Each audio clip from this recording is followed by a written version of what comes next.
for the interview. First of all, I just want to present you with a little something. Wow, oh, it's your song, yeah. Scumalama Ding Dong. Oh, nice. I can't read music. No, I can't. Yeah. Wow, I'm going to check it out then. Thanks, Jan. Jan Bertel or Jan? Jan Bertel. Jan Bertel, thank you. Yeah, because you reacted so nicely to it. So I Yeah, thought well, it's it would be nice that to you made it for me. Thank you.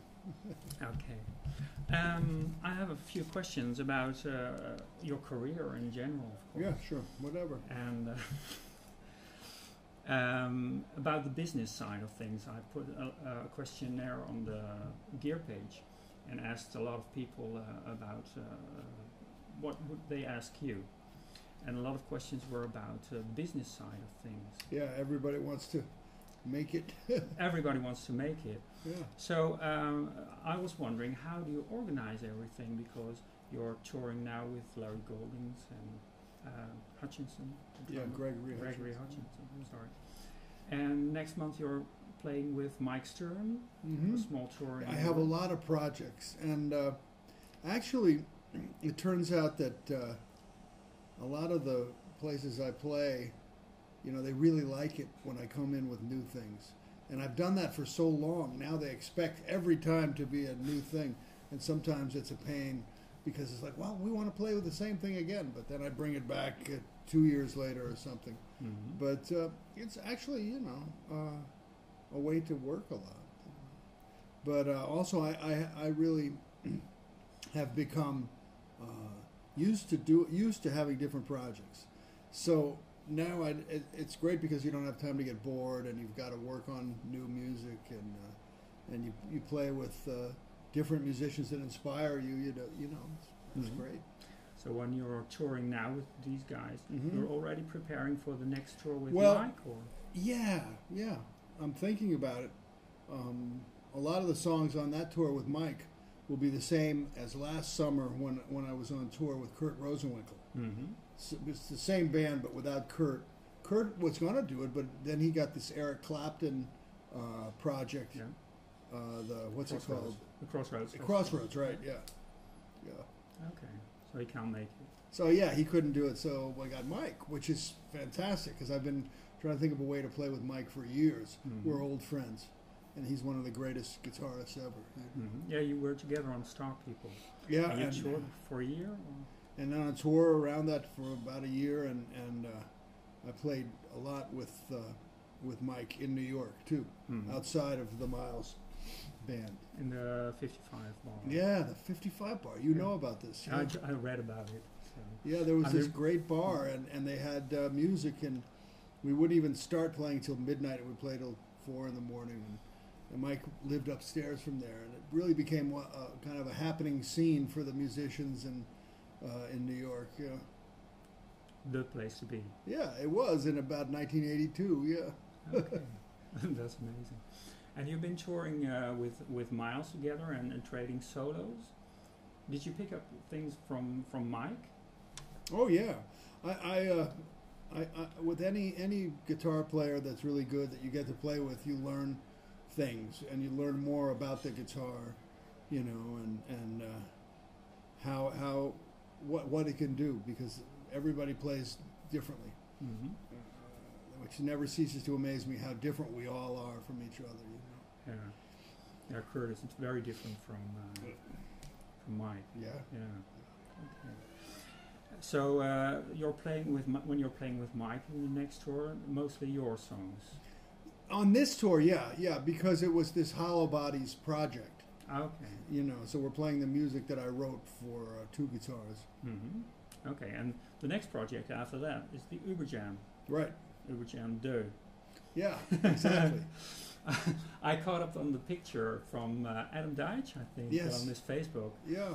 And so I thought, oh, what's going on? So you were recording around the Christmas time. Yes, that's right. We made a new record, Uberjam 2. And, with Adam and Andy Hess on bass, Avi Bortnick on guitar, and another drummer on some tracks, Louis Cato. Mm-hmm. And it's more this kind of Uber Jam stuff with a lot of grooves and loops and samples that Avi does, and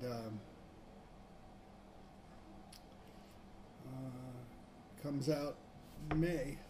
May this year? Yes. Okay, I thought we had to wait longer. Well, I hope not. No. You know, if they stay to the release schedule, it comes out in May. Okay. Okay, that's great news. Yeah. Great news, everybody. So that's in May. Okay, I heard the New Year's concert. Yeah, that was the first one we played. That was on the radio, right? Mhm. Yeah. Yeah. But you got it over here on NPR. Yeah. Yeah. And I put it on my blog. And Oh, thanks, man. Thank you. So you're in very different projects, and you decide as they come up, or do you sometimes have the idea? Oh, you know, sometimes it's years in advance. I mean, this thing with Larry Mhm. that I'm doing, this organic trio, this is really Larry and I have played for over 20 years together, on and off. Mhm. You know, starting with a quartet we had with Bill Stewart and Dennis Irwin. Yeah. And we made a record, Hand Jive. Then we made another record with Idris Muhammad called Groovelation. You know, and we played a lot. We played with Jack DeJohnette with Trio Beyond. And so I wanted to play with Larry again. Okay. And so that's really actually an old relationship. Mike Stern, also a very old relationship that I really wanted to do something with him. And the same thing with Kurt Rosenwinkel. I've actually known Kurt since he was a Berkeley student. Okay. And he was great then. Yeah. Okay. Yeah, but you taught at Berkeley? I never taught at Berkeley. No. I was a student there myself, but I met Kurt. I forget how I met him, but we ended up, I think I gave him a guitar lesson, actually. He came to my apartment in New York when he was a Berkeley student. Okay. So I thought a clinic or whatever, but Yeah. he just called and... Yeah, okay. he called and we got together. Mhm. Do you have a marketing plan? No. No. You know, business-wise, I'm very lucky because my wife, Susan, is my business manager. And she doesn't like me to call her that, but, you know, she's my business partner, and she's very good at business. Okay. And, well, she has that kind of mind, you know. And so she's overseen, you know, the business aspect. I have booking agents and a record company that she works with, and she oversees it all. Okay. And I would say that there's not really a marketing strategy at all. And that I think some people, I mean, now with the internet and everything, and people doing it themselves, it's good on one hand, is that musicians get to control what they do. But the bad part is you might take valuable time away from music and get too concerned with the business aspect and marketing a little bit too much, you know. Yeah. That's something to watch out for. I think you have to have something that you really believe in, that you do, that you play, and some music that you get behind 100%, and then it's pure, you know. So then you just market the hell out of it any way you can, you know. And whatever aspect of your music people like, that shows you what direction to go in, you know. You don't have to do stuff to please people, except when you do something that communicates to an audience, then that registers with you, which it does with all of us, because we all want to be liked, you know. And then you take that and you expand on it. That's always been my theory. Yeah. Highest quality level possible. Highest quality level, and then take what you love and use the aspects of the, you know, there might be some music that you love that you can't do all the time, you know, that's not commercial at all. And so, you know, maybe that goes on the back burner and you sneak it in when you can. Okay. And what role does YouTube play for you? Well, I just like to go on YouTube like everybody else and look at old and new artists playing the guitar, playing whatever instrument. Yeah, it's great. It's incredible. Sometimes going back memory lane. Oh yeah, and you know, and just, you know, musicians that I like. If I want to hear them, I'm there. You know. It's pretty incredible. Because I heard, yeah. I'm sorry, I heard Pat Metheny talk about that live performance has changed because of YouTube, because everybody's recording now. Well, you know, it's the old thing of, you know, if you every time your child has a performance at school and you go and you sit there with the camera, you don't really see the performance. You know, you're worried about getting it on camera. So for the people that are recording the gig, and you know, they don't really experience the gig in the way you would at a concert if you just concentrate and really go with the music. And maybe that's what he's talking about. Yeah, but you know, the thing about YouTube is it's changed, YouTube and the internet, it's changed the business of selling music. You know, it made it really hard for CD companies. Yeah. Yeah. But I think he also talked about being able to experiment on stage.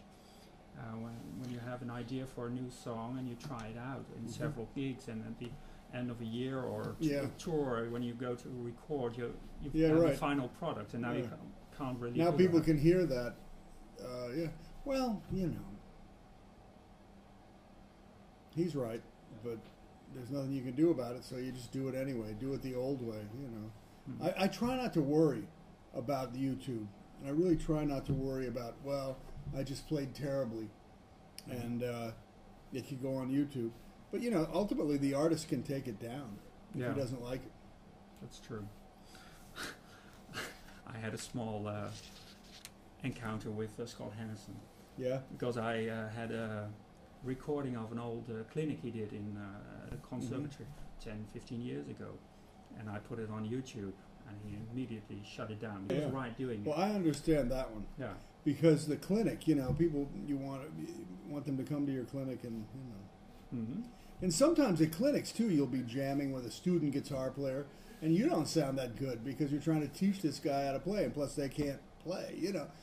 And you don't necessarily want that on for display. I'm a little, when I do clinics, I try to make sure nobody records them. Okay. Yeah, it's your gig. It's your. Yeah, you know, I just don't want me teaching on YouTube.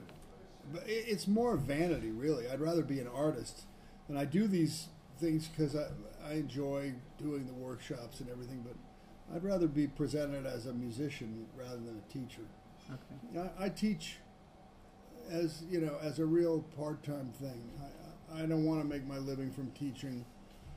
I believe that we all learn from each other, you know, that there's a lot of teaching that's, you know, over theoretical, and it's not really good.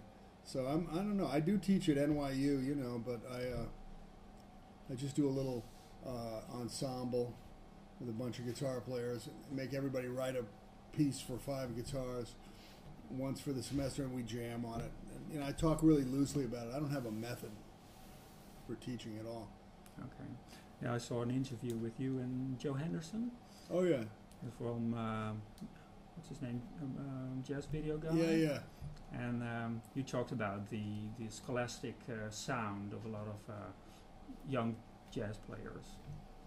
Well, it's changed, you know. Look, I'm a product of Berklee School of Music. I went there for 2 years, you know, and learned a lot there. So there's nothing wrong with. I mean, you have to study to play an instrument. Yeah. Okay. One way or another. You have to learn the theory and I think so. I think so. Whether you learn it on your own and you learn about music, you know. Yeah. Whether you learn it from a book or from another person, or you just have to learn it. Yeah. And do you still transcribe licks, or? A little bit, not like I used to. No. You know, I haven't done that in a while. Okay. Because you're busy. Well, also because I'm lazy. But also because, you know, I sort of just working with my style and trying to improvise more freely, slower, you know, and not as much lick oriented, you know, trying to, I don't know. Slower. Play more melodically. You know, I like to study jazz and take off phrases. You know, I really like doing that. I learned a lot from bebop, trying to learn about bebop and modern jazz music with those eighth note flow, you know, of lines. And to get those lines, you really have to transcribe and learn the theory at the same time. Yeah, because you analyze every lick. Yeah, and then you learn about music. You know, it's just like learning a song. It's not really that different. You know, it's just a melody. Yeah, that doesn't stop. It keeps going on forever and ever and ever and ever. You're also known for your very great rhythm playing, because your timing and your phrasing is also very good. Thanks. The best. No, but not the best. Well, you know what? Any timing and rhythm I got is because I'm a jazz fan, and I listen to the greats of jazz and try to incorporate that, and I appreciate that. And everybody in this band tonight has that kind of rhythm, Greg and Larry, you know, and it's the most important aspect to jazz. Some people might think, I do. Rhythm. Yeah, about pop music, I read that Miles Davis recorded the Michael Jackson tune. We did a couple. Cyndi Lauper. Yeah, Cyndi Lauper. But yeah. I'm on those. Yeah. Yeah, you were on those, and you recorded some more, but they were never released. I remember we went in the studio, and Miles had lead sheets that guys in the band, not me, Bobby Irving, I think, and some, maybe even Gil Evans, had transcribed from, remember we did a Kenny Loggins tune? I can't remember what tune it was. And, you know, there were a bunch. Oh, and DeBarge, I think. And there was a DeBarge tune. Yeah, there were a bunch. But we didn't even get into them. He just played them like once or twice. And then he said, move on. And then he stuck with the Human Nature, the Michael Jackson tune, and the Cyndi Lauper tune, time after time. Those are the ones he wanted to really develop. Okay. But yeah, we recorded, but we didn't complete them. We were only just kind of rehearsing them. Okay. So no finished project? Nah, not at all. Perhaps there was something in the vault that... Yeah, there's something in the vault, but I don't think it's... Was there a time when you discovered your style? Well, I think, you know, right from the beginning I was lucky because people my age that were into jazz, like me and Pat Metheny and Bill Frisell and John Abercrombie just before us, we were influenced by rock guitar playing, but wanted to play jazz. So there, you know, the field was open for new stuff. So I found a voice, and so did those other guys, you know, using elements of kind of rock music, but in a jazz-like thing, you know. And I did find my voice early on, but I didn't even know it. You know, it came from that, and also from listening to saxophonists and trumpet players, and playing lines from, you know, like the 60s jazz. Coltrane and Miles Davis's group in the 60s. More free kind of music, you know, listening to Ornette Coleman and Paul Bley. And, you know, all the Herbie Hancock and all those, Wayne Shorter, Joe Henderson. I love that music, you know, and I listened to those guys a lot and would transcribe things from them. And being around guys in New York, saxophonist Dave Liebman, Mike Brecker, Joe Lovano. But I remember clips when you were playing with Billy Cobham. Yeah. And you were playing more rock, more straight ahead rock, and a lot of the lines, I mean, could have been Led Zeppelin like, or well, you know, there's a relation. Yeah, I mean, you know, okay, right before I played in Billy Cobham's band, literally like in November, I was playing with Jerry Mulligan, trying to really play with a big archtop guitar, trying to play like Jim Hall, and then in November, and then in December, Billy Cobham called me, and I joined his band in January. In January, I was playing on a rock guitar Les Paul, with Les Paul Jr. And actually, first I had a 330. I wish I still had this guitar because I think it was maybe really good. But you know, playing that the way you heard me play. You know, I always played rock, you know, and I started with rock, but I always played jazz too. By the time I was 17, I was trying to learn how to play jazz. Okay, because when I listen to your records and everything, Mm-hmm. I feel there's some kind of shift between the Billy Cobham and the Miles Davis period. Well, hopefully I just got better. You know? Yeah, it was a more a fusion of those styles. Yeah. And yeah. when Miles started playing more funk music, Yeah. Star People, it all came together. Yeah, so it was the right time for me to be with Mhm. him. Yeah, but by the time, well, you know, when I was playing with Billy Cobham, I was just really, I mean, I was not, in some ways, I was really a late bloomer compared to some people. When I was in Billy Cobham's band, I felt like I could hardly play. You know, I mean, I could play the guitar, but I wasn't sure what to play. You know. Mm-hmm. Okay. By the time I got with Miles, I was already like 30 years old. It was a great thing for me because really gave me a lot of confidence, and that's when I feel like I had enough confidence to play Okay. in There's myself. It's you an know. amazing CD. This. I really love it. So Thank you. these are some of the CDs. I don't know why I brought them. Do you know this CD? Yeah, I do. I'm amazed that you have it. Oh yeah, I heard it. I don't know where. I think CD Universe or Yeah. CD Baby. Yeah. And you just type in the name of an artist, John Scofield, and This came this up. came up. And I really like it. I just thought, Oh, he's a nice guy from Australia, and he Mhm. wrote lyrics to a bunch of my songs. yeah. Do you like it? Yeah, you know, I mean, all those songs, I like him. I think Mhm. he's a good musician. All those songs, I didn't write them with words, you know. So, in a way, it's like that whole idiom, you know, which a lot of people have done in jazz, taking jazz instrumentals and putting lyrics to them. Like John Hendricks. Sometimes it doesn't work Mhm. because the lyrics. I mean, you know, it's a touchy thing, lyrics. You know, and you can't just put lyrics to anything. It's No. not going to work as well as a real song where you write the lyric. You know. Mhm. I was so flattered that he did it, though. Yeah. He's a really good musician. Some lyrics are very funny too. Yeah. Question about harmonics and concepts. Do you listen to classical music for harmonic concepts, new ways? You know, I gotta say I don't. Because, I mean, I like classical music a lot, and I know that there's a whole world of harmonic stuff in 20th century classical music especially, you know. But, you know, I'm pretty much a jazz guy, and jazz has run simultaneous to classical music, you know, at the same time. Since Duke Ellington and all that music, Yeah. jazz took the harmonic innovations of classical music and actually developed it, you know. So I think, in a way, jazz is the... Oh. Hello? Oh, it's I don't know why that happened. sensor. Oh, yeah. In a way, I think, and I heard Barry Harris say this, the pianist, that jazz is the